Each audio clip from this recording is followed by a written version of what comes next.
Wise man said, if it doesn't matter where you're going, it matters very little which road you take. And the long road begins with the very first step.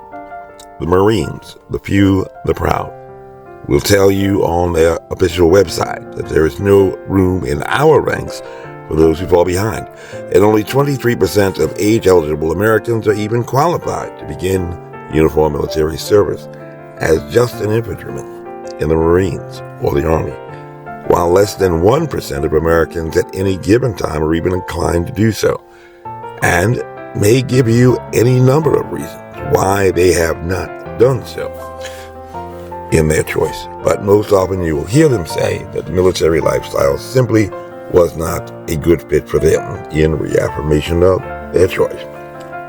Hello, my name is Major Mike Webb, which, as the title suggests, I am a veteran, and for 2 decades my job in the military primarily focused on 2 primary mission objectives: force projection and force protection, in a variety of operating environments, from special operations and echelon above core strategic counterintelligence to conventional tactical maneuver units, and even basic training in uniformed service on active duty, in the reserve component force, and in the National Guards.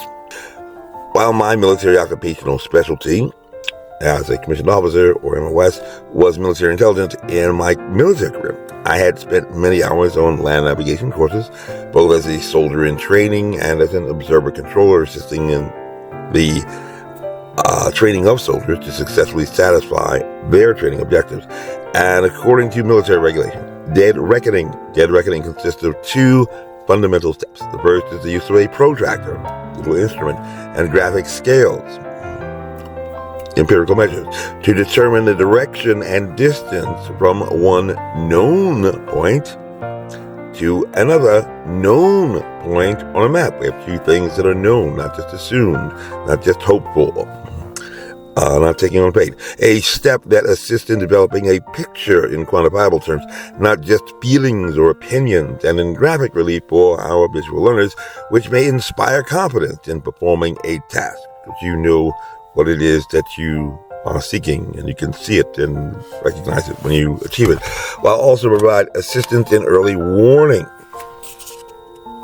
regarding deviation from that which had been planned, necessitating modification behavior like an IPR, in progress review, to recalibrate or to reorient or to rearrange to ensure completion of the mission.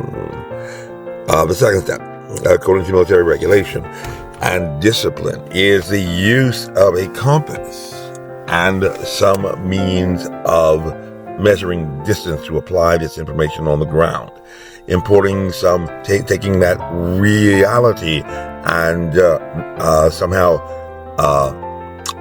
realigning it, adjusting it so that which is the picture is also that which is present in the real world, trying to eliminate the variance between the 2. It's like cost accounting with budgeted and actual.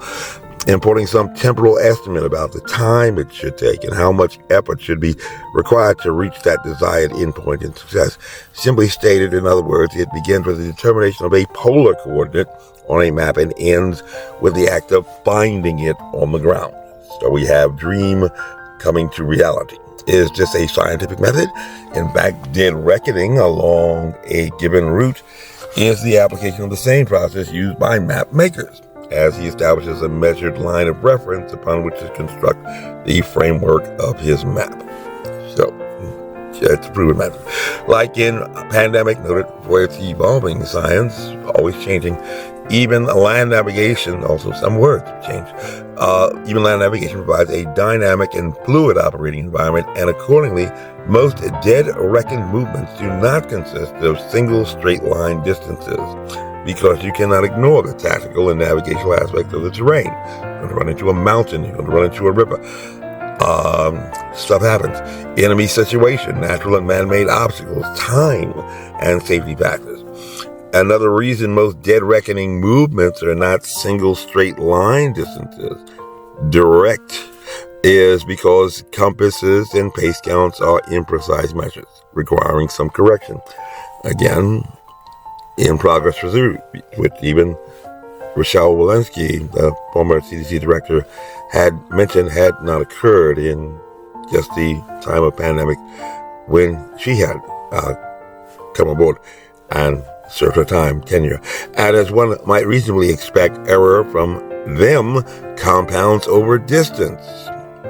Therefore, and those who have gained some familiarity with cumulative grade point average know that if you have low marks, it's going to be very, very difficult to move from being a not so good student to being a super spectacular student who's going to get into Harvard if you have some problems with that cumulative grade point average.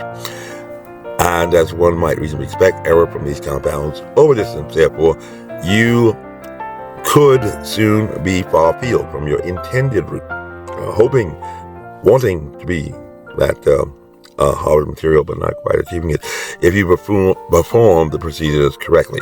And the only way to counteract this phenomenon is to reconfirm your location by terrain association or resection. Going through that map and making sure that everything is in order. Orienting yourself on the map with the terrain. Does this time-tested methodology work in a pandemic? From personal experience, I can attest that it had helped me to formulate the very first litigation challenges against the lockdown to non-medical grade physical covering against COVID-19 countermeasures, or probably called vaccines, docketing a half dozen cases for certiorari of the United States Supreme Court in about a year, which I offer in comparison to any other person's individual results, not just to say team. I see represented myself, especially in bringing challenges against powerful government agencies, where the chances of success for a plaintiff unrepresented is about 2%. When employing the methodology of dead reckoning, like a soldier would in land navigation, the very first step would be to develop a refined picture of the problem as determined by quantifiable metrics using a protractor and graphic scales.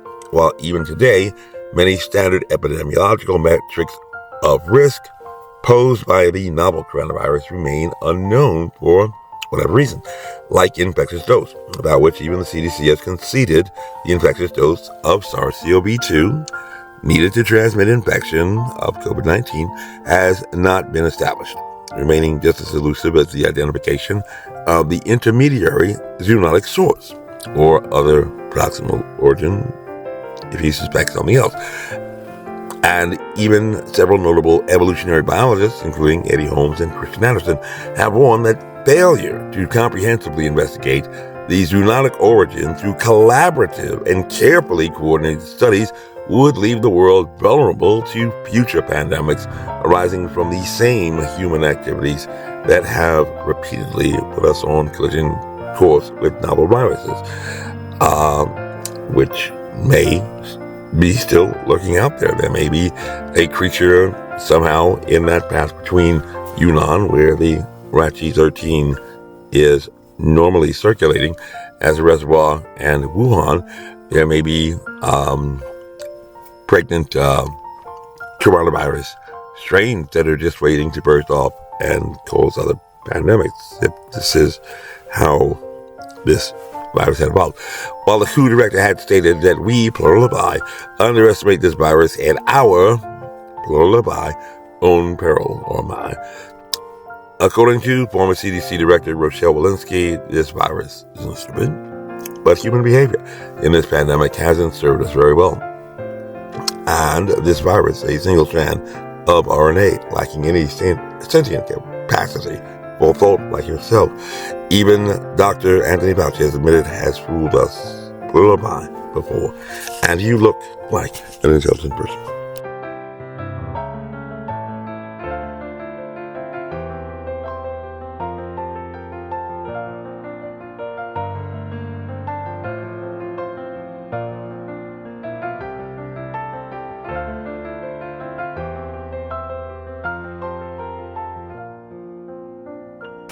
This message was approved by Major Mike Webb.